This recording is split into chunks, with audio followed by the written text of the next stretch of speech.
After 19 years, Washington, D.C. is getting rid of its city-run bus system. The era of the Circulator is over. As a self-proclaimed Circulator appreciator, I thought I'd give one of my favorite buses one last tribute.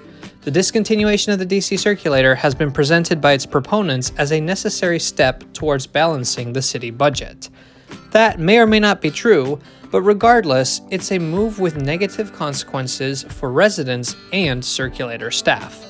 The DC Circulator first began running in 2005, but planning for it began much earlier in 1997. Back then, WMATA's Metrobus service was quite bad. It was like they didn't really care about running buses. By the way, I'm getting this history from two articles, one in the Washington Post and one from the website Greater Washington. The latter was written by Dan Tangerlini and Joe Sternlieb, two people who were heavily involved in the creation of the Circulator. What they wanted was a bus that would do right all the things that Metrobus did wrong. They wanted simple, easy-to-remember bus routes that served well-known places, and comfortable, modern, pleasant buses. So in 2005, they launched two routes, one from Union Station to Georgetown, the other from the Convention Center to the waterfront. Soon, a third route around part of the National Mall opened. For decades, this had been run by a private company known as Tourmobile, who had the exclusive rights to run bus service around the mall. Everything about the Circulator was meant to be better. The buses had trackers on them, and there were bike racks and new bus lanes. Fares were $1 to make boarding as fast as possible, and the best part? The buses ran every 5 minutes. As for the buses themselves, they bought a fleet of Van Hool buses from AC Transit in California. Van Hool is a Belgian company, and this isn't necessarily important, but to the authors, why do you keep saying they're Dutch? Greater Washington, your editorial staff didn't catch that? The Circulator was popular among tourists, but also among residents. According to its creators, its popularity led to its demise. Routes started expanding in length, and new routes were added, but the fleet did not grow along with the network. So soon, the 5-minute frequencies became 10 minutes. Like I said, the network has evolved over the years. In the spring of 2024, there were 6 routes, spread across the city. Many of these routes made connections not available by Metrobus. But while WMATA service improved over the past 2 decades, Circulator service did not. And here lies the main culprit behind the Circulator's demise, if you ask me. The city's policies regarding the Circulator were just all over the place. Ridership peaked in 2011. In recent years, the online trackers never worked, frequencies were so unreliable. In both 2019 and 2020, the mayor made service fare-free, but temporarily. And so while the original goal of the Circulator was to make things clear and usable, everything about the Circulator today was unclear and unusable. And as such, it was hemorrhaging cash. Nevertheless, it still came as a surprise to many in April last year when the mayor said this. We looked holistically across the budget as we weighed the impacts of each decision. For example, we weren't able to save the Circulator. The phase-out of Circulator began on October 1st, when the first people were let go. One of the 6 routes was terminated, and the other 5 stopped running at 9 p.m. every evening. Sure, when you think about how much it costs to run a bus like this, it makes sense to shut it down. That's certainly a sentiment that I've read online and heard in person, but it's the same old mistake the District Department of Transportation makes all the time. You start out promising objectively great transportation. You start the project, and then you destroy it with bad compromises and unreliable service. The streetcar is another prime example. It was meant to be a second transit network complementing the metro, but now it's an embarrassing 2-mile line with trams prone to getting stuck behind cars, and the construction of a much-needed extension is postponed year after year. I wish I could be more surprised, but in 2015, the mayor said that the goal would be to have 0 pedestrian fatalities by 2024. Well, 2024 came and went, and the number of pedestrian deaths doubled compared to 2015. So I'm not exactly super impressed with everything the District Department of Transportation does. I also just don't like it when people look at ridership numbers in a vacuum. There's an irony to this blog post, which starts out by complaining about how statistics can be manipulated, but then uses Circulator ridership numbers from 2013 to advocate for its closure, completely ignoring the potential causes for lower ridership. In fact, for everyone who says there has to be a cutoff point when ridership is just too low to keep a bus running, I would say that means you've already passed the point where you should have been looking at what's going wrong. And this is kind of why I find the author's position in the Greater Washington article so strange. To quote them, "The Circulator has done most of what we wanted it to do. The mayor, DC Council, and WMATA can make sure the legacy of the Circulator persists, even if most of the red buses do not." So they wanted the Circulator to inspire others to run better bus service, and now that it has, well, time to shut it down. That seems a little tone deaf to me. Sure, their intentions were realized. Metro bus service has improved. I mean, I wasn't around in 1997, but from what I can tell, it's better. But the bus they created lasted for 2 decades. It became something people depended on for transportation and for their livelihoods. Many Circulator riders were senior citizens or people with mobility issues. The low fare also made it a more accessible form of transportation for many people. And to be fair to the authors, they wrote this in a time where it made sense to maybe be a little bit more optimistic about the Circulator shutting down. I mean, there was plenty of time for other parties to step up. In their own words, constraint is an opportunity for innovation. As the Circulator service ends, city leaders should seek to preserve its best aspects and find ways to contribute new ideas of their own to improving mass mobility. They were hopeful that WMATA would fill in the gap the Circulator leaves behind. The city government said something similar, that they would talk to WMATA. Let's look at what WMATA did. To compensate for the disappearance of the Georgetown to Union Station route, they rerouted their Route 33 to go to Union Station instead of Federal Triangle. They also upped the frequency, and this is hugely useful and a great move on their part. For the Roslyn to DuPont route, which disappeared back in October, WMATA said that they would run additional frequencies on their 38B route, which I guess is good in Georgetown and across the Key Bridge, but it misses that critical section between Georgetown and DuPont Circle, which in my anecdotal experience was always the busiest.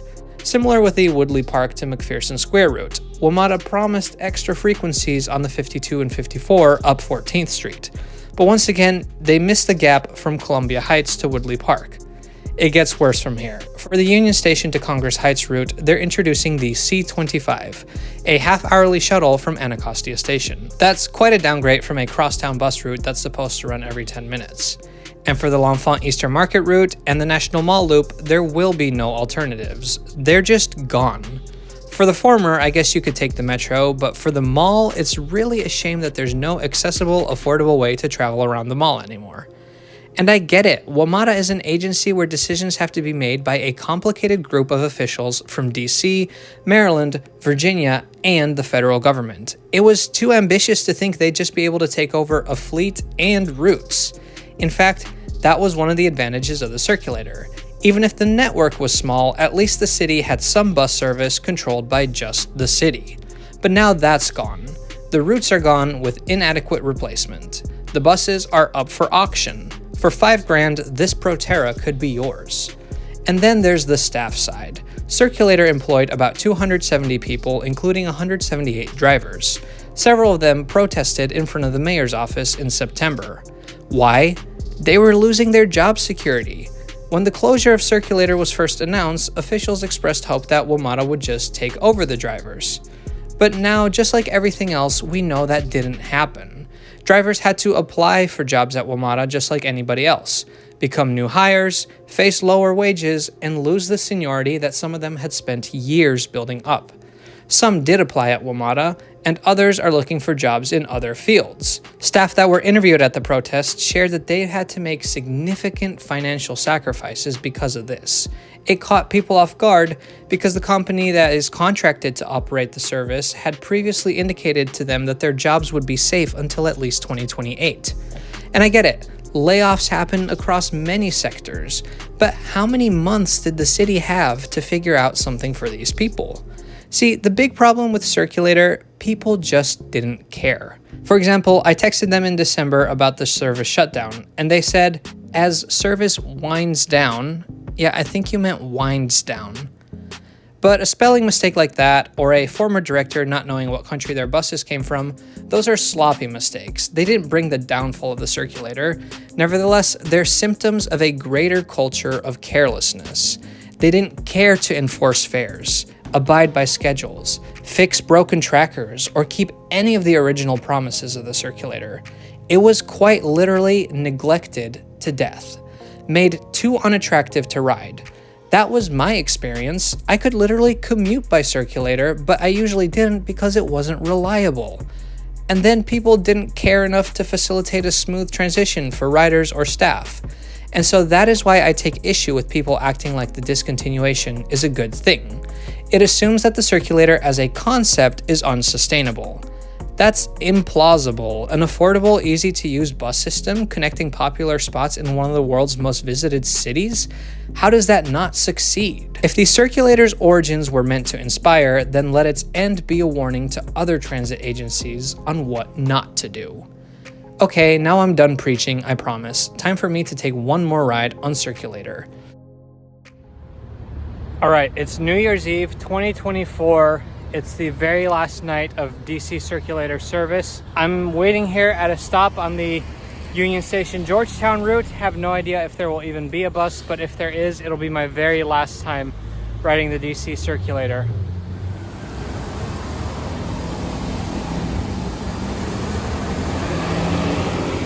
I think I see one. I had to run to the other side of the street, but here it comes.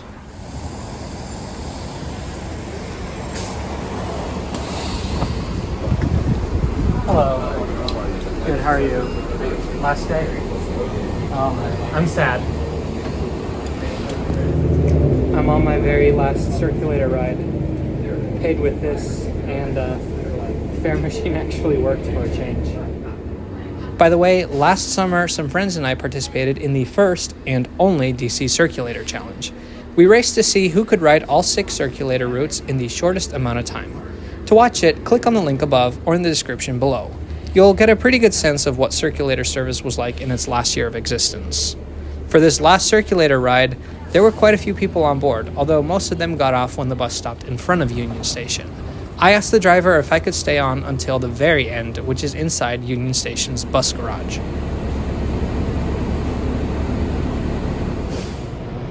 Well, that was such a sad moment back there. So we pulled into Union Station. The driver opened the door to let another colleague on, and the colleague was like, "Hey, you okay? Last night. Things are gonna be all right." And then he was like, "I'm saying this for me as much as I'm saying this for you." And it really touched me. Like, this decision has an impact on a lot of people.